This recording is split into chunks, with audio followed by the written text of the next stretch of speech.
सहज होना है ना, सीधा है ना, सहज होना है, सारी गतिविधियों को रोक देना है। और लेकिन याद रखना, जब हम रोकने में लग जाते हैं तो हम और भी गतिविधियों में फंस जाते हैं। जितना हम अपने आप को शून्य करना चाहें गतिविधियों से, और ज़्यादा क्रियाशीलता में उलझ जाते हैं। तो महामुद्रा ध्यान कुछ ऐसा, ओशो ने कुछ ऐसा खेल बनाया है, ऐसा खेल है उनका कि उन्होंने 3 चीज़ों से हमें इस योग्य बना देते हैं कि हम खाली हो जाएं, हम थम जाएं, हम ठहर जाएं। ट्रिनिटी जैसे ईसाइयों की होती ना, होली घोस्ट होता है, परमात्मा होता है, परमात्मा का पुत्र। ओशो कहते हैं मेरी ट्रिनिटी क्या है? मेरी ट्रिनिटी है हिप्नोसिस, रेचन और मेडिटेशन। हम सब ये गीत से सेलिब्रेट कर रहे थे ओशो का खेल निराला, कोई क्या जाने। ओशो का खेल सच में निराला है। उनका खेल है हमको हम ही से मिला देने का, उनका खेल है हमें सहज बना देने का। उनकी उपस्थिति मात्र, उनकी याद मात्र, उनकी प्रेजेंस में जब हम नाचते गाते, उत्सव मनाते, तो हम सहज हो जाते हैं, हम अपने स्वभाव में आ जाते हैं। हमारा स्वभाव क्या है? आनंद हमारा स्वभाव है। हमने नाहक दुख के, तनाव के और एक व्यक्तित्व का हमने एक मुखौटा लगा कर रखा है और उसमें हम नाहक थक गए हैं। तो ओशो का खेल यही है कि हमको सहज बना देना, हमको हम ही से मिला देना और हमें साक्षी स्वरूप होने की समझ देना। इतने सारे लोग नए मित्र आते हैं तो मेरा भाव होता है कि मैं एक पत्र सबको, ओशो का लिखित पत्र, हस्तलिखित पत्र मिट्टी के दिए में, मिट्टी के दिए नामक पुस्तक में जो कि संकलित है, उस पत्र को पढ़ेंगे। तो पत्र की शुरुआत करती हूँ। मिट्टी के दिए का 11वां नंबर पत्र है ये। ओशो लिखते हैं इसमें, मैं प्रत्येक से पूछता हूँ कि जीवन में तुम क्या खोज रहे हो। जीवन की खोज में ही जीवन का अर्थ और मूल्य छिपा हुआ है। यदि कोई कंकड़ पत्थर ही खोजता हो तो उसके जीवन का मूल्य उसकी खोज से ज़्यादा क्या होगा? यदि कोई कंकड़ पत्थर ही खोजता हो तो उसके जीवन का मूल्य उसकी खोज से ज़्यादा क्या होगा? कंकड़ पत्थर ही हो जाएंगे, जो खोजोगे वही हो जाओगे। किंतु अधिक व्यक्ति क्षुद्र की खोज में ही क्षुद्र हो जाते हैं और अंततः पाते हैं कि जीवन की संपदा उन्होंने ऐसी संपदा को खोजने में गंवाई है जो संपदा ही नहीं थी। तूने रात गंवाई सोए के, दिवस गंवाया खाए के, हीरा जन्म अमोल था, कौड़ी बदले जाए। कबीरदास की ये लाइन याद आ गई मुझे, दोहे की। ओशो कहते हैं कि क्षुद्र की खोज में हम क्षुद्र हो जाते हैं और अंततः पाते हैं कि जीवन की संपदा हमने ऐसी संपदा को खोजने में गंवा दी जो कि संपदा नहीं थी। यह उचित है कि किसी भी यात्रा के पहले हम ठीक से जान लें कि हम कहाँ पहुँचना चाहते हैं और क्यों पहुँचना चाहते हैं, और यह भी क्या गंतव्य की यात्रा की कठिनाइयों और श्रम को झेलने योग्य भी है। इतनी कठिनाई, इतनी परेशानी और इतना हम कहाँ जा रहे हैं ये भी हमें पता नहीं। पहले हम डिसाइड तो कर लें अपना डेस्टिनेशन क्या है, हम क्या खोज रहे हैं और उस क्या वो इतने श्रम के लायक है। जो विचार कर नहीं चलता वह अक्सर पाता है कि या तो वह कहीं पहुंचता ही नहीं या फिर कहीं पहुंच भी जाता है तो जहां पहुंच जाता है उस स्थान को पहुंचने योग्य ही नहीं पाता। कितने बार हम सबका अनुभव है, कितना अनुभव, कितनी जिंदगी व्यर्थ करते, कितना टाइम, लेकिन वहां जब पहुंचते तो अरे यही था, सबको लगता है, लेकिन पहुंचने के बाद लगता है, अनुभव करने के बाद लगता है। मैं चाहता हूं कि ऐसी भूल तुम्हारे जीवन में ना हो, क्योंकि ऐसी भूल सारे जीवन को ही नष्ट कर देती है। जीवन है छोटा, शक्ति है सीमित, समय है अल्प, थोड़ा सा समय है। इसीलिए जो विचार से, सावधानी से और सजगता से चलते हैं वे ही कहीं पहुंच पाते हैं। फिर उन्होंने ये कहानी कही। एक फकीर था, नाम था उसका शिबली। किसी यात्रा पर था।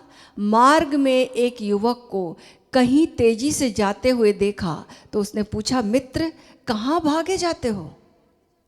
उस युवक ने बिना ठहरे ही कहा, अपने घर।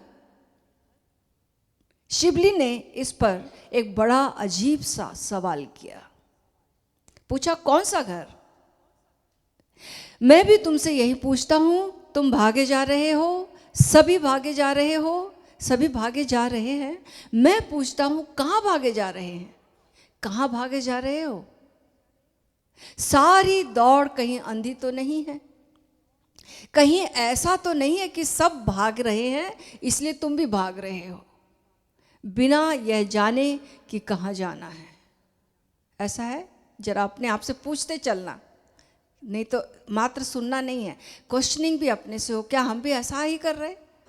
क्योंकि ओशो जब एक मित्र को पत्र लिखते तो एक मित्र को नहीं लिखते, पूरी मनुष्यता की बात करते हैं। हम सबके लिए वो संदेश है, सबके लिए ये मनन करने का, क्वेश्चन करने का पॉइंट देते हैं वो। तो उस युवक ने कहा था, एक ही तो घर है, परमात्मा का घर। जब शिबली ने पूछा कि कौन से घर जा रहे हो, तो काश उसके उत्तर में तुम भी वह कह सको। ओशो कहते, काश उसके उत्तर में तुम भी वह कह सको जो उस युवक ने शिबली को कहा था, तो मेरे प्राण आनंद से नाच उठेंगे। क्या कहा था? उस युवक ने कहा था, एक ही तो घर है, परमात्मा का घर, उसकी ही खोज में हूं। निश्चय ही शेष सब स्वप्न है, शेष किसी भी घर की खोज स्वप्न है। घर तो एक ही है, वास्तविक घर तो एक ही है, परमात्मा का घर। जो उसे खोजना चाहता है उसे स्वयं को ही खोजना पड़ता है, क्योंकि स्वयं में ही वह छिपा हुआ है। क्या परमात्मा के अतिरिक्त कोई और भी घर है?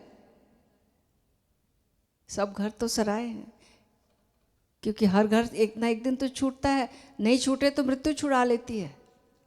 तो क्या परमात्मा के अतिरिक्त कोई और घर है? और क्या स्वयं के अतिरिक्त परमात्मा को कहीं और भी पाया जा सकता है? फिर ओशो लिखते हैं, मैं शिबली की जगह होता तो उस भागते युवक से एक सवाल और पूछता। पता नहीं वह क्या उत्तर देता, लेकिन सवाल तो मैं तुम्हें बता ही दूं। मैं उससे कहता, मित्र परमात्मा को पाना है तो भाग क्यों रहे हो? कहाँ भागे जा रहे हो? जो यही है उसे भाग कर कैसे पाओगे? जो इसी क्षण है, अभी है, उसे कभी भविष्य में पाने की कामना क्या भ्रांति नहीं? और जो भीतर है उसे भागकर खोया ही जा सकता है। उसे पाने के लिए क्या उचित नहीं है कि ठहरो और रुको और स्वयं में देखो? दो लाइन एक शेर की याद आती है, रुकूं तो मंजिलें ही मंजिलें हैं, चलूं तो रास्ता कोई नहीं है। हम सोचते हैं कि हम सब कुछ, सारी मंजिलें बाहर चलकर ही पाते हैं। जो भी हमने पाया बाहर दौड़कर ही पाया है, जो रुका हो गया काम से। कौन किससे आगे निकल जाए, बाहर की दौड़ तो ऐसी ही है। लेकिन एक और यात्रा है जिसमें दौड़ना नहीं, ठहरना। जो ठहरने में सक्षम हो गया उसने पाया है। तो इस ठहरने की शुरुआत हम महामुद्रा ध्यान से करेंगे। ये तिब्बती परंपरा में शब्द है। इस महामुद्रा जो है, तिब्बती गुरुओं ने, तिलोपा, नारोपा, मारेपा, ये सारे गुरुओं की ये देन है हमें महामुद्रा ध्यान। महामुद्रा का अर्थ होता है कि हमारे चित्त की एक ऐसी अवस्था, हमारे मन की एक ऐसी अवस्था जहाँ हम शून्य हो जाते हैं, खाली हो जाते हैं। और इस शून्य में, इस विचार शून्यता में, इस ठहराव में, इस स्पेस में पूर्णता उतरती है, परमात्मा का अवतरण होता है। महामुद्रा को एक मुहर बोलते हैं ये लोग, महान मुहर। मुहर जैसे सपोज हम कहीं दूसरे देश में जाते हैं तो हम को पासपोर्ट पर ठप्पा लगता है तभी वीज़ा मिलता है, आगे जाना तभी होता है। तो मुहर यही है ना। तो जब एक चित्त की ऐसी अवस्था, जब हम शून्य हो जाते हैं, अब यहाँ कोई क्वेश्चन नहीं, अब हमारे को ठप्पा लग गया, मुहर लग गया कि अब हम परमात्मा के देश में जा सकते हैं, परमात्मा का अवतरण हम में हो सकता है। और वो तभी होता है जब हमारा चित्त बिल्कुल शून्य हो जाता है, हम अहंकार शून्य हो जाते हैं, सारी आपाधापी भाग जाती है, जिसको कि ज़ेन बोलते हैं। ज़ेन ठहरना, sitting silently, doing nothing, spring comes and grass grows by itself. हमें कुछ करना नहीं है, बस नहीं करना। हम करने की बीमारी से ग्रसित हैं, ये बीमारी को छोड़ना है। कुछ पकड़ना नहीं, कुछ करना नहीं, छोड़ने की अवस्था में आना है। तो ये महामुद्रा ध्यान जो है हमें छोड़ने की अवस्था में लाता है, जहाँ हम कुछ नहीं करते। और जब हम कुछ नहीं करते तो खाली हो जाते हैं। और मुद्रा का एक और अर्थ है, जो हम रिंग पहनते हैं, अंगूठी पहनते हैं, मुद्रा जब परिणय होता है, किसी की इंगेजमेंट होती है, प्रेम होता है, तो मुद्रा दी जाती है। अंगूठी प्रतीक है प्रेम का, एक संकेत है कि ये प्रेम का। तो क्यों इसमें भी एक राज छिपा हुआ है। इसके भीतर जो शून्य है, तभी तो वो अंगूठी बनती। ठोस पूरी होती तो अंगूठी कैसे बनती। तो वो जो शून्य है, ऐसे शून्य हो जाना है, तब प्रेम फलित होता है, तब प्रेम जीवन में सफल होता है। तो कैसे हम शून्य हो जाएं, शून्य हो जाएं तो उसका अवतरण हो जाए। लेकिन हम तो भरे हुए हैं हमसे। ये शून्यता ही हमें पात्र बनाती है। और पात्र का अर्थ भी यही है। अगर कोई टुकड़ा हो किसी मेटल का, तो क्या वो पात्र हो सकता पूरा अपने आप से भरा हुआ? खाली जगह ही उसको पात्र बनाती है। तो हमें क्या पात्र बनाता है? हमारी ग्रहणशीलता, हमारी खाली जगह, हमारी विनम्रता, हमारी रिसेप्टिविटी, हमारी संवेदनशीलता, हमारी विचार शून्यता, हमारी समर्पण की भावदशा, हमारी अहंकार विलीनता। तो इसके लिए ये महामुद्रा ध्यान है। ऐसे समझो कि अगर ये घटना ना घटे, खाली अगर हम ना हो, एक घड़ा कैसे बनता है? खाली घड़े की जो जगह है अंदर की, तब ना वो घड़ा है। तो फिर ये घड़ा अगर भरा हुआ है, तो बारिश होगी तो क्या होगा? बात नहीं बनेगी। एक घड़ा जो खड़ा हुआ है एकदम भरा हुआ अपने आप से, एक घड़ा जो पलटा हुआ है उसका मुंह ही उल्टा है, एक घड़ा जिसमें छेद ही छेद हैं, एक घड़ा जिसमें विश्व ही भरा हुआ है पूरा। तो बारिश तो होगी, लेकिन वो पानी जो है वो गड़बड़ हो जाएगा, सब बिगड़ जाएगा। छेद वाले घड़े में बारिश तो होगी, लेकिन सब बह जाएगा। उल्टे घड़े में तो बात ही नहीं बनेगी। और किस घड़े की बात बनेगी? जो सीधा है और खाली है। तो हमें सीधा होना है और खाली होना, सहज होना है। यानी सीधा है ना, सहज होना है, सारी गतिविधियों को रोक देना है। और लेकिन याद रखना, जब हम रोकने में लग जाते हैं तो हम और भी गतिविधियों में फंस जाते हैं। जितना हम अपने आप को शून्य करना चाहें गतिविधियों से, और ज़्यादा क्रियाशीलता में उलझ जाते हैं। तो महामुद्रा ध्यान कुछ ऐसा, ओशो ने कुछ ऐसा खेल बनाया है। अभी कह रहे थे ना, ओशो का खेल, ऐसा खेल है उनका कि उन्होंने 3 चीज़ों से हमें इस योग्य बना देते हैं कि हम खाली हो जाएं, हम थम जाएं, हम ठहर जाएं। इनडायरेक्टली काम होता है। पहला, वो कहते हैं कि मेरी ट्रिनिटी जो है, ट्रिनिटी जैसे ईसाइयों की होती ना, होली घोस्ट होता है, परमात्मा होता है और परमात्मा का पुत्र। ओशो कहते हैं मेरी ट्रिनिटी क्या है? मेरी ट्रिनिटी है हिप्नोसिस, रेचन और मेडिटेशन। 3 चीज़ है।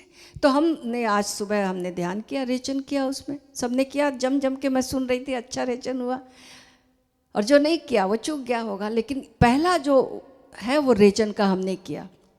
दूसरा ओशो कहते हैं कि मेडिटेशन उनके मेडिटेशन में तो सभी बैठे हुए थे। अभी पिछले हृदय ध्यान आपने किया, मेडिटेशन अभी हम करेंगे। मेडिटेशन का मतलब निर्विचार जागरूकता। हम इतने विश्राम में हैं लेकिन फिर भी जागरूक हैं। अक्सर क्या होता है, हम विश्राम में होते हैं लेकिन जागरूक नहीं होते, सो जाते हैं। जब भी थोड़ी सी शांति और सुकून मिलता नींद आ जाती है, लेकिन वो नहीं। शांति भी है, सुकून भी है, पूर्ण विश्राम है और बिल्कुल जागरूकता अपने शिखर पर है, पूरे जागे हुए हैं। इसे ध्यान कहते हैं। और तीसरा वो कहते हैं हिप्नोसिस। ध्यान में ही उनके ध्यान में सुझाव हैं। अंतिम चरण में वो स्वयं, शुरू में जब ध्यान कराते थे तो उसमें वो स्वयं सुझाव देते थे, शरीर शिथिल हो रहा है, मन शांत हो रहा है, भीतर एक शून्यता उतर रही है। लास्ट में भी उन्होंने जो अंतिम दिनों में अपने जो ध्यान कराया उसमें भी वो स्वयं ही वो सजेशंस देते थे। हारा मेडिटेशन, हारा सेंटर तक ले जाना, जो हमारे जीवन और मृत्यु का केंद्र है वहाँ तक ले जाना, और उसके बाद सजेशन देना कि सारी ऊर्जा तुम्हारी रश कर जाए उस सेंटर तक, और एक अर्जेंसी की फीलिंग हो, ज़्यादा टाइम नहीं है, अब भागो, सारी ऊर्जा को प्रतिक्रमण करो और वहाँ तक पहुँच जाओ अपने जीवन के सेंटर तक, क्योंकि ओशो का परमात्मा जीवन केंद्रित है। कहीं सातवें आसमान पर नहीं बैठा, इसी जीवन में खोजना है हमें, इसी जीवन में हमें अनुभव करना है। तो यही है महामुद्रा ध्यान, जिसमें कि इन तीनों चीज़ों की, जब हम शांत होते हैं, जब हम ग्रहणशील होते हैं, जब हम खाली होते हैं, तो हमें कुछ करना नहीं पड़ता। इस निष्क्रिय अवस्था में परमात्मा का अवतरण होता है।